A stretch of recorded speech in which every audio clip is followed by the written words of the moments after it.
What's up, everybody? Welcome back to another Lego video. I know it's been a while, and for the last probably month or so, I've been working on the Lego Mclaren P1, and I have the Mclaren F1 race car, and I also have the Lamborghini. I bought that one afterwards, so I didn't build it, so I don't remember the name of the type of Lamborghini. I believe it's Sian? Correct me if I'm wrong, but the McLaren P1 is a car that I actually want in real life, although I'll probably never obtain it because it's about $1 million. But the Lego McLaren, I 100% was able to obtain, and it is set number 42172. It is an 18 plus set, probably just because you need to have a brain that functions to make this work, because this McLaren is absolutely insane, and we'll talk about it because the actual details going into it to make it work the way it does is insanity, and the actual putting of the pieces together to make it look the way it does and how seamlessly it works and has functioning elements and it looks exactly like the car, you know? So I think they did a really, really good job. And even down to like the boxes, when they do these Technic vehicles, the boxes always look really good. So now I'm thinking I might need to get the Ferrari Daytona, and I absolutely want the Bugatti Chiron, but that one is retired and very hard to find. But that Bugatti, I don't want to buy after the fact, already built. I want to build that one. But the McLaren or the Ferrari, I might be able to buy, you know, or the Lamborghini I bought pre-built. But the Ferrari, I'd also like to buy pre-built because it saves a whole lot of time. And I'm not the biggest fan of Technic builds because I got real big fat fingers, and smushing those little pieces into the holes hurts. But also, like, it takes so much extra time because you have to make sure you're putting them in the right place, because if you don't and they're misaligned by even just one Technic pinhole, the entire thing doesn't work now, you know? So you need to take your time with this one, make sure you're putting it together correctly, and that's why it took me about a month to complete this friggin' thing. But I have finally put together all 3,893 pieces. It felt like 6,000 pieces, I'll tell you what. But you can see the McLaren on the front of the box there. On the side, just Lego Technic, Lego P1, the rear end of the car in real life with the exhaust, and then the way that the tail lights swing around. Yeah, pretty cool stuff. The box is all dusty because it's been in my room for a month sitting on the ground waiting for me to build. But just wanted to show you the details on the inside because there is a few. Get this thing out of the box. So on the inside of the box, you also have a top-down view of the car, which you then open up to find a version of the car that's like the Technic Lego version of the car. And then you open it up again to find the full, you know, top-down version of the Lego version of the car. You know what I mean?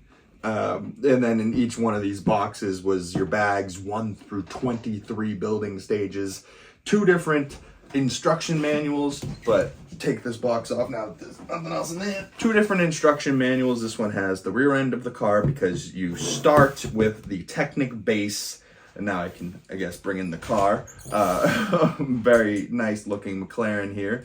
And you start with the Technic base, and then you build all the functional components. And inside this McLaren, you not only have a functional engine, you have functional paddle shifters. You know, like, doesn't need that at all. You have functional lifting doors, so you can have it sitting in that position if you'd like, with the doors up. It has functional steering wheel and steering wheels, you know what I mean? It has like a functional transmission. Like, so you could switch gears and stuff and switch the rotation and on how fast that engine will rotate. Like, it's obscene. It's insane. Around the back, you also have the crazy taillights, the exhaust port. You could spin this little knob back here, and the little knob will pick up the spoiler, and you can leave that up like that. Leave the spoiler up with the doors up. You know, like, in this, I enjoy that this has functional moving parts, as well as it looks amazing. Although these little orange pins there do bother me. I wish those were yellow. But in all fairness, those two little pins are what holds on the entire back cap of this thing. So if I wanted to, I could pop this whole thing off. I think I just have to pop the spoiler off too. That's a separate piece. But very interestingly constructed, and I thought it was well done, where the entire back half shell of the car can be removed, kind of like in real life, I think, because the engine's rear engine. So I think in real life, this thing has to come back to be able to access it. But, you know, there's some taillights back here, the P1 logo, Mclaren. You know, it's not a bad car at all. And it's got a little dash display inside, Mclaren logo on the steering wheel, Mclaren logos on the rims. Turn around the front, you can see the headlights there, the lip, the way that it concaves, the way that it like has this crazy indent in the hood. It has the windshield, the A-pillars, right? Like sometimes they skip out on little details like this, like the actual structural support of this. I feel like if I dropped this thing, it would be perfectly fine. Or if I put like RC, you know, like remote control car engine in this, like I feel like I could drive this thing around as like an RC mobile. I'm sure people do that type of stuff, but for me, this will just end up on a display shelf.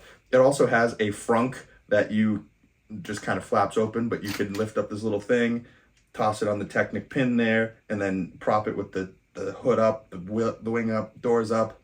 The hood also has a little briefcase, kind of like a little bag that some McLarens do come with. I know like Manny Koshpin, if there's any car people out there, Manny Koshpin has like a Hermes McLaren and a Hermes like version of a car where Hermes, the people that make Hermes leather in bags, used Hermes leather on his interior in his car and made custom luxury bags for the car that he just keeps in it because it's like a one-of-one thing and he wants to keep it all together. But if I ever had a car like this, I would have to drive it. I would have to use it because I feel like you got to. If you're at a level in life where you can drive something like this and own something like this, I think you have to drive it all the time, right? Like that's why I appreciate the guys at Daily Driven Exotics, another car YouTube channel that not necessarily Legos, but cars. And, you know, I'm a bit of a car guy, but I'm also a bit of a nerd. So if you're wondering why, like on this channel, sometimes I'm talking about Marvel, sometimes I'm talking about TV shows, sometimes I'm talking about DC, sometimes I'm talking about just movies and TV shows in general. Sometimes I'm talking about hot toys and statues, and sometimes I'm talking about Legos.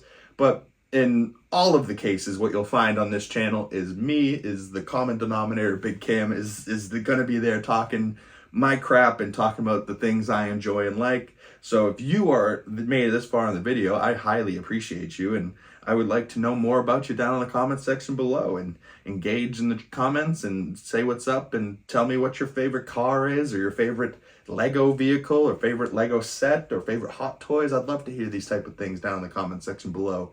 Or what part of the world are you from, you know? But, oh, I almost forgot this. It also comes with a printed spec plaque, although I don't love that the stand for it is just like two little pieces, a pin and like a little Technic piece, but it does stand up fine, so it is what it is. But the printed spec plaque says, powertrain V8 twin turbochargers, single electric motor hybrid. Displacement is 3,799 cc's. Maximum power is 916 PS or 903 bhp, whatever that means. Maximum torque is 900 Nm or 664 foot-pounds of torque, which is crazy. Transmission is a dual clutch transmission, 7-speed rear wheel drive. Maximum speed is 350 kilometers, which is 217 miles per hour. 217 max, that's crazy. On a street legal vehicle, like this isn't just a track vehicle, although I think most people drive them on the tracks. 0 to 100 kilometers or 0 to 62 in 2.8 seconds.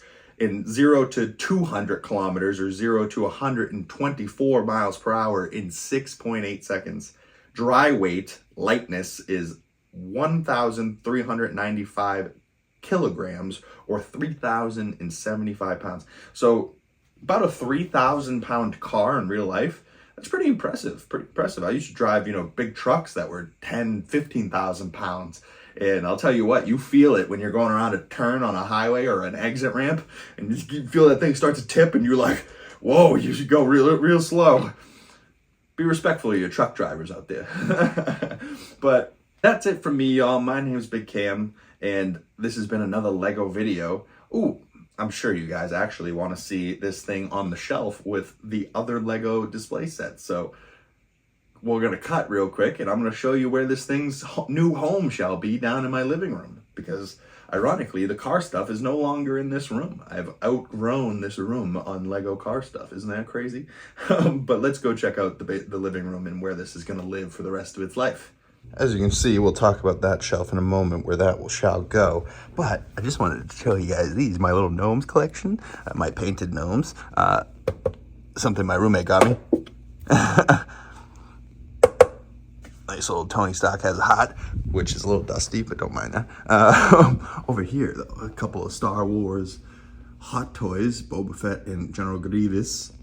A couple of Lego sets, my DVD collection that's not upstairs in my room, so some spillover DVDs. But back over to here. As you can see, I have a Lego Mclaren already.